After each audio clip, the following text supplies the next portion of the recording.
Ziedoņa uzvārda un darba ļaužu solidaritātes dienā 1. maijā mājas viesībās pie dzejnieka Imanta Ziedoņa sanāca tuvākie draugi un domu biedri, lai draudzīgi atvērtu viņa un dzejnieces Māras Zālītes sarunu grāmatu To mēs nezinām. Jo neviens jau īsti nezina, ko šodien svin. Tāpēc, ka vismaz kāds 7 svētki šodien, ja?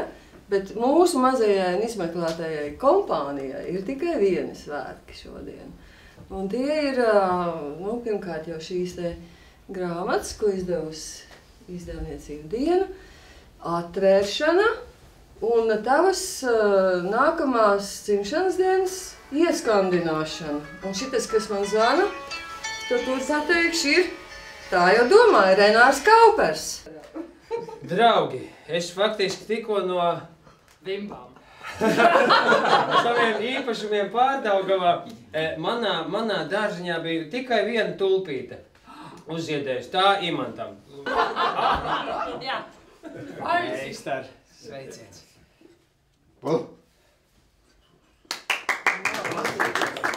Es negaidu, kam man ko dos. Es negaidu, kam man ko dos. Es stāvu uz stiebra zaļā kāta. Es stāvu uz stiebra zaļā kāta. Man tikai ziedēšana prātā. Man tikai ziedēšana prātā.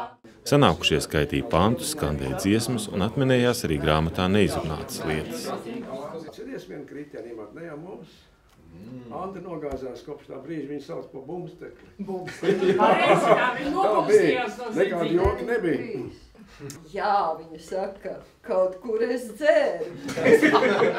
Aiz Reņģina namiņa ar Pāvulu Šnabi. Bet es taču nezināju, ka tas ir tavs vecās mātes Reņģina. Tu var teikt tikai Māra, jo Māra ir ļoti, viņa joks netājas nekad. Bet viņai sanāk tomēr arī netaisot. Jā, viņa taisa šitos teātri.